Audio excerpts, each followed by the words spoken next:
Hello friends. इस video के अंदर मैं बात कर रहा हूँ आपके साथ आरबीएल बैंक के बारे में। आरबीएल बैंक के क्वार्टरली रिजल्ट्स जो हैं कल पेश किए गए। तो आज देखिएगा मैं इसके बारे में आपको वीडियो शेयर कर रहा हूँ। तो यहाँ पर ये जो रिजल्ट्स हैं ये कंसोलिडेटेड बेसिस पर मैं एनालिसिस कर रहा हूँ और रिजल्ट का एनालिसिस जो है क्यू ऑन क्यू बेसिस पे कर रहा हूँ instead of year on year basis पे। तो अल्टीमेटली बात ये है कि हम क्वार्टरली क्यों करते हैं, क्योंकि देखिएगा बैंक एक सीजनल बिजनेस तो है नहीं और पुरानी जो डिपॉजिट्स हैं या जो पुरानी जो लोन बुक है वो आगे बढ़ती रहती है। तो अल्टीमेटली हमें जो एनालिसिस है वो क्यू ऑन क्यू की जगह जो है सॉरी ईयर ऑन ईयर की जगह जो क्यू एन क्यू पे करना चाहिए। तो वही मैं यहाँ पर आपके साथ जो है शेयर कर रहा हूँ। तो देखिएगा जो इंटरेस्ट अर्निंग्स हैं इनकी अगर हम बात करें तो इंटरेस्ट अर्निंग जो है 2281 करोड़ से बढ़कर 2312 करोड़ हो गई हैं, यानी कि 2312 करोड़ हो गई हैं जो 2281 थी। तो देखिएगा ये लॉकडाउन वाला पीरियड था तो यहाँ पर बैंक जो है हालांकि ब्रांचेज इनकी खुल रही थी और लिमिटेड स्टाफ्स के साथ जो है काम कर रहे थे, लेकिन ये फिर भी जो है एग्रेसिवली काम नहीं कर रहे थे।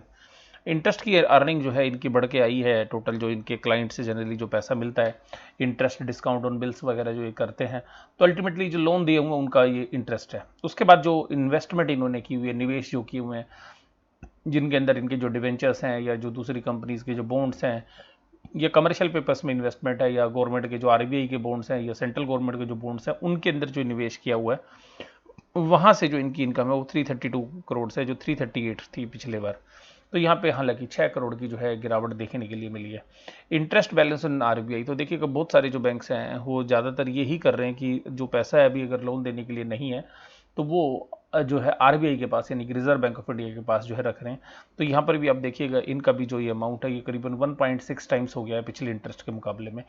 अदर जो इंटरेस्ट है वो 6.72 करोड़ से जो पिछली बार 5.3 था। तो यहाँ पर आपको एक सीधी सी बात जो है देखने के लिए मिलेगी कि यहाँ पे जो है इन्होंने पूरे के पूरे इंटरेस्ट कंपोनेंट के अंदर जो भी बढ़ोतरी की है उसमें मेन कंट्रीब्यूटर जो है आरबीआई के पास जमा किया गया पैसा है, ना कि बिजनेस की ग्रोथ।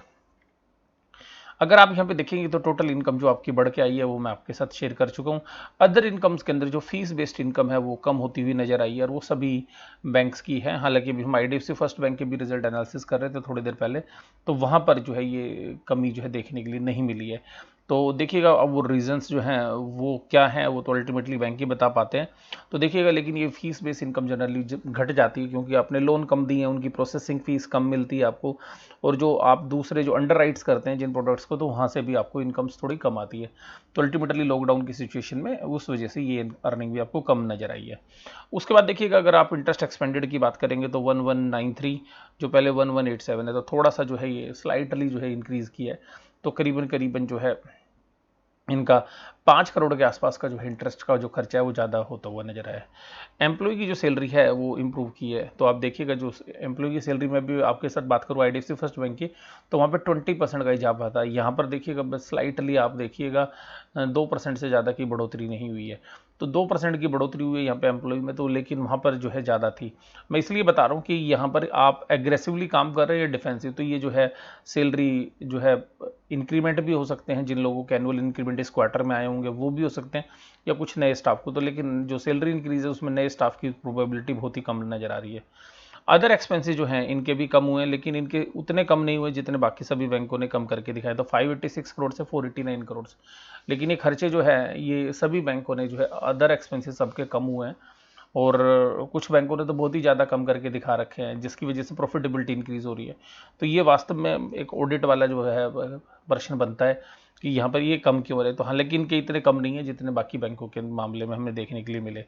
तो टोटल एक्सपेंडिचर देखिए जो 203 करोड़ से तो वहाँ से घटकर 1951 करोड़ हो गए। तो खर्चे घटे लेकिन प्रॉफिट फिर भी घट गया। तो 752 से घटकर 702 करोड़ के प्रॉफिट हुए। तो प्रॉफिट पिछले क्वार्टर के मुकाबले में कम हो गया और पिछले क्वार्टर से कम होने का एक मेन रीज़न ये भी है यहाँ पे कि जो है down sizing of economic activities था इस पीरियड में। और यहाँ पे देखिएगा 500 करोड़ के प्रोविजंस इन्होंने बनाए जो पिछले क्वार्टर में 601 करोड़ के थे। तो प्रोविजंस जो है इन्होंने कम बनाया, तो मोरेटोरियम जो बुक है वो जनरली घटी है इनकी भी, तो इसलिए इन्होंने कम प्रोविजन बनाया। अब 202 करोड़ के प्रॉफिट दिए जो वहाँ पिछले बार 151 करोड़ के थे। अब उसी फ्रंट पर अगर हम बात करें तो यहाँ पर जो टोटल प्रॉफिट्स है उन टोटल प्रॉफिट्स में मेजरली किसने कंट्रीब्यूट किया, मेजरली कंट्रीब्यूट किया अदर एक्सपेंसेस के रिड्यूस होने ने। और अदर एक्सपेंस इसलिए भी रिड्यूस हुए क्योंकि जो फीस बेस्ड अर्निंग है वो भी वहाँ पे रिड्यूस होती हुई नजर आई है। और ईपीएस देखिएगा 3 रुपये 4 पैसे और 3 रुपये 3 पैसे डाइल्यूटेड आ गई है। तो 3 रुपये की जो ईपीएस है अगर वो पिछले क्वार्टर से देखेंगे तो काफ़ी अच्छी इंप्रूव कर रही है। आप पिछले साल से कंपेयर मत करिए, पिछले साल की वजह से जो ऊपर की अर्निंग्स थी उसकी वजह से शेयर प्राइस में करेक्शन भी हो चुकी है। तो आप ये ध्यान रखिएगा पिछले क्वार्टर से ही आपको कंपेयर करना चाहिए। तो ये जो कंपैरिजन आप कर रहे हैं 3 रुपये, तो अगर पिछले क्वार्टर से कंपेयर करें तो बहुत अच्छे रिजल्ट है। लेकिन पिछले क्वार्टर पे शेयर्स का प्राइस 120-130 रुपये चल रहा था और आज शेयर्स का प्राइस 180 रुपये चल रहा है। तो आप ये समझ लीजिएगा कि जो ग्रोथ आई है वो ऑलरेडी प्राइस इन हमें लगती है शेयर प्राइस के अंदर। लेकिन फिर भी देखिएगा मार्केट में जो सर्कमस्टांस होंगे उसके हिसाब से शेयर के प्राइस भी रिएक्ट करने जो है जायज़ है, उस तरीके से बनने भी चाहिए। अब देखिएगा असेट्स क्वालिटी के बारे में बात करें तो जो असेट्स क्वालिटी है वो अभी भी जो है ग्रोस एनपीए जो है 3% से ऊपर बना हुआ है। तो ये एक कॉज ऑफ कंसर्न है मार्केट का। देखिएगा जो शेयर प्राइस जब इसका गिरा था उसमें सबसे मेन चीज़ यही थी कि अगर आप देखिएगा 30/6/2019 में अगर इसकी एनपीए देखेंगे तो मात्र 1.38% थी। और ये जब एनपीए बढ़ी तभी शेयर प्राइस गिरा, क्योंकि इसकी जो असेट्स क्वालिटी के अंदर डिटोरिएशन हुई उसने इसके शेयर प्राइस को गिरना के लिए मजबूर कर दिया। तो देखिएगा जब 30/6/2019 में इसकी एनपीए के जो लेवल्स थे ग्रोस एनपीए वो 0.138 थे और 31/3/2020 में ये 3.62 हो गए। और यहाँ पर आप देखिएगा ये इस पीरियड के बाद ही जो है शेयर्स के प्राइस के जो है गिरने शुरू हुए। तो सितंबर अक्टूबर के बाद जो है इसके शेयर प्राइस में धीरे धीरे करेक्शन आनी शुरू हुई और जनवरी से लेकर मार्च में तो बहुत बड़ी करेक्शन जो है इसके शेयर प्राइस के अंदर देखने के लिए मिली। और रीज़न यही था कि जो इन्होंने लोन बांटे हुए हैं वहाँ पर असेट्स क्वालिटी जो है डिटोरिएट हो रही थी। हालांकि अभी भी देखिएगा 3.45 में यानी कि पिछले क्वार्टर से जो है इन्होंने रिड्यूस की है और ग्रोस एनपीए जो है 1.65 है। लेकिन देखिएगा यहाँ पर एक चीज़ और भी आपको देखनी पड़ेगी कि जो कोविड से रिलेटेड जो प्रोविजंस हैं उनका आगे चल के क्या आउटकम होगा, ये देखने वाली बात है। रिटर्न ऑन असेट्स जो है काफ़ी अच्छी है। अगर रिटर्न ऑन असेट्स की बात करें तो ये 2% के से ऊपर बनेगी अगर एनुअलाइज करें तो। सॉरी, रिटर्न ऑन असेट्स इन्होंने एनुअलाइज यहाँ पर की हुई है, ये यहाँ पे एनुअलाइज नहीं है, ये ध्यान रखिएगा। तो 2% से ऊपर की बनेगी अगर आज की डेट में हम बात करें तो। अब देखिएगा यहाँ पर अगर हम इनके सेगमेंट रेवेन्यू की बात करें कि कहाँ से पैसा सबसे ज़्यादा आया, तो देखिएगा इन्होंने कॉरपोरेट लेंडिंग से जो है रेवेन्यूज़ इनके कम आए और कम ऐसे आए हैं कि करीबन 12% के आसपास कम होते हुए नजर आए हैं। उसी तरीके से रिटेल बैंकिंग के अंदर अगर आप देखेंगे तो वो यहाँ पर भी 5% का रेवेन्यू डी ग्रोथ था। ट्रेजरी के अंदर इनकम्स जो है बढ़ती हुई नजर आई और करीबन करीबन जो है 3% के आसपास के जो है इनके ट्रेजरी गेंस जो हैं वो ट्रेजरी रेवेन्यूज़ बढ़ते हुए नजर आए अदर बैंकिंग के अंदर भी। तो अब यहाँ पे प्रॉफिट्स कहाँ पर आए, देखिएगा कॉरपोरेट बैंकिंग ने ना, कॉरपोरेट लेंडिंग ने और कोविड ने इन सब की बैंड बजा दी है और इस बैंक के भी 198 करोड़ का जो लॉस है वो इसी सेगमेंट के अंदर आया। रिटेल बैंकिंग के अंदर 191 करोड़ का प्रॉफिट आया। तो रिटेल ने इनको बचा लिया, हालांकि पिछली बार 224 करोड़ के प्रॉफिट थे, वहां से फिर भी कम आया, लेकिन कॉर्पोरेट के जो है बढ़ते हुए नजर आए। ट्रेजरी की इनकम्स तो देखिएगा आपको ट्रेजरी के प्रॉफिट तो लगभग डबल हो गए हैं।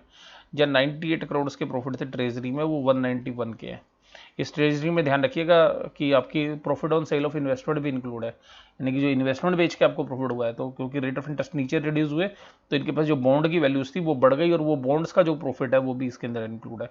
तो ट्रेजरी के अंदर जो है काबिल तारीफ जो है काम हुआ है इन सभी बैंकों के लिए और यहाँ पर इनकी इनकम जो ट्रेजरी वाली जो है बढ़ती हुई नजर आई है। उसके बाद अगर हम ये देखें कि अभी परफॉर्मेंस कैसी रही, तो देखिएगा परफॉर्मेंस साफ साफ बता रही है बैंक की कि देखिएगा अभी बैंकिंग के अंदर स्ट्रेस है। अभी मैं आईडीएफसी फर्स्ट बैंक की बात कर रहा था, तो वहाँ पर भी जो कॉरपोरेट लोन बुक के अंदर और रिटेल लोन बुक के अंदर दोनों में जो है लॉस थे उनके, लेकिन जो ट्रेजरी है उसने इनके प्रॉफिट को मेंटेन किया हुआ है। तो देखिएगा मैं आपको सिंपल सी बात बताता हूँ कि प्रॉफिट के 3 रीज़न आ रहे हैं। अदर एक्सपेंसेस कम हो रहे हैं, मैं आपको सीधा सीधा बताता हूँ। पहला, अदर एक्सपेंसेस को रिड्यूस किया हुआ है उसकी वजह से प्रॉफिट है। दूसरा, ट्रेजरी के इनकम्स हैं वो एक और कंट्रीब्यूटर है।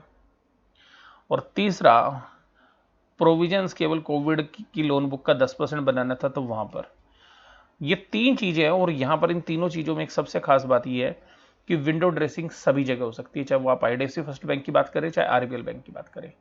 तो यहाँ पे मैं मना नहीं करूंगा कि यहाँ पर अदर एक्सपेंसेस के अंदर अगर आप थोड़ी सी सेविंग करेंगे आपका प्रॉफिट बढ़ जाएंगे। ट्रेजरी इनकम्स देखिएगा वो आपके हाथ में नहीं है, तो वो अल्टीमेटली जो आपने रियलाइज किए वही है, लेकिन प्रोविजन आपके हाथ में है, क्योंकि असेट्स क्वालिटी का आपको पता है। आरबीआई के हिसाब से 10% बनाना है, वो तो बहुत छोटा अमाउंट बनता है, लेकिन आपको पता है कि जो आपने लोन है, मान लीजिए आपने 1 लाख की जो है लोन बांटे हैं, और 1 लाख के लोन में आपकी 10% मोरेटोरियम बुक है, यानी कि 10,000, तो 1 लाख में से 10,000 आपका लोन बुक है, 10,000 हो गई, और 10,000 का 10% बनाना है, यानी कि 1,000, यानी कि पूरी की पूरी लोन बुक का केवल 1% और मोरेटोरियम का 10%। तो यहां पर जो मोरेटोरियम की बुक है उसका आप जो केवल 10% प्रोविजन है, क्या वो जस्टिफाई रहेगा आगे चल के नहीं रहेगा, यही सबसे बड़ा कंसर्न जो है बैंकिंग के ऊपर है। और ये मैं केवल आरबीएल के लिए नहीं बोल रहा हूँ, ये आरबीएल भी हुई, आईडीएफसी फर्स्ट भी हुई, कोटक महिंद्रा भी हुई, आईसीआई भी हुई, एक्सिस भी हुई, ये सब बैंकों के लिए। अगर यहां पर इकोनॉमिक एक्टिविटीज का स्लो डाउन जिस तरीके से भी चल रहा है, अगर ये और हो गया और यहां पर रिकवरी के अंदर प्रॉब्लम आ गई, तो ये जो मोरेटोरियम्स की बुक है इनके अंदर एक बहुत बड़ा एनपी आ सकता है, जो एक बहुत बड़ा कॉज ऑफ कंसर्न आगे चल के हो सकता है। इसीलिए बैंकिंग के अंदर जो है बहुत सारे लोग जो है कॉशियस हैं, और इसीलिए बैंकिंग स्टॉक्स के अंदर आप देखिए कि एक डर का माहौल जो है वो बना हुआ है। तो क्योंकि आगे का जो फ्यूचर आउटकम है वही बता पाएगा कि बैंकिंग में क्या होने वाला है। लेकिन आप देखिएगा यहाँ पे ऑपरेटिंग परफॉर्मेंस के हिसाब से अगर हम बात करें, तो यहाँ पे जो भी परफॉर्मेंस इनकी रही वहाँ पर, तो उसके अंदर जो सबसे खास बात है कि प्रॉफिट आपको मैं बता चुका हूँ, ऑपरेटिंग प्रॉफिट जो है ईयर इन ईयर जो है ये पूरी डिटेल देते हैं। तो कुल मिला के जो है सारा एनालिसिस मैं आपके साथ कर चुका हूँ। और जो कैपिटल एडिक्वेसी रेशियो जो है देखनी जरूरी होती है कि कैपिटल है या नहीं है। कैपिटल अभी भी 15% से ऊपर बनी हुई, तो ग्रोथ करने के लिए जो कैपिटल चाहिए वो है इनके पास। और सरप्लस लिक्विडिटी बता रहे हैं कि 13,600 करोड़ रुपए इनके पास पड़े हुए हैं अभी भी। तो लेकिन अल्टीमेटली ये लिक्विडिटी क्या कर रहे हैं, आरबीआई के पास जाके जमा कर रहे हैं बैंक के अंदर। तो आपको ये पूरा एनालिसिस कैसा लगा ये आप मुझे जरूर से जरूर बताइएगा। और आपको इनकी ब्रांचेस के बारे में पता होना चाहिए कि कितनी ब्रांचेस हैं इनके पास। तो इनके पास 392 ब्रांचेस हैं आज एट प्रेजेंट, जो है 30 जून 2020 की जो है इन्होंने जो डिटेल दी है। और उसके अंदर 1221 जो इनके बिजनेस कॉरस्पॉन्डेंट ब्रांचेज हैं, यानी कि जो छोटी ब्रांचेज हैं। और यहाँ पर आप देखिएगा ये जो आरबीएल का जो बैंक है, यहाँ पर हमें भी ऐसा लगता है कि छोटे बैंकों के अंदर एक अच्छा बैंक है। और इनकी जो सब्सिडरीज है जो बैंक की, उनके पास भी कुछ बिजनेस कॉरस्पॉन्डेंट्स हैं जो आरबीएल फिनसर्व लिमिटेड है। तो आगे चल के अभी हम देखते हैं कि ये किस तरीके से आउटकम आता है। तो देखिएगा पूरा दारोमदार बैंक के रिजल्ट से ज़्यादा जो है मुझे एसेट्स क्वालिटी पर है कि कोविड की जो सिचुएशन है वो किस तरीके से आगे पैन आउट होती है, और अगले क्वार्टर्स में जो इनके प्रोविजंस बने हुए हैं वो सभी बैंकों के, क्या वो सफिशिएंट रहते हैं या नहीं रहते हैं। एक अंदेशा ये है आरबीएल बैंक के लिए भी और बाकी बैंकों के लिए भी कि जो आरबीआई के गवर्नर ने जो अंदेशा दिखाया एनपीए का, वो इस बात को संकेत दे रहा है कि आगे चल के इनकी जो असेट्स की जो है वो बढ़ने वाली हैं एनपीए, और वहाँ पर एक समस्या आ सकती है। तो आप इसी तरीके से वीडियो देखते रहिए। वीडियो देखने के लिए धन्यवाद। Thank you very much.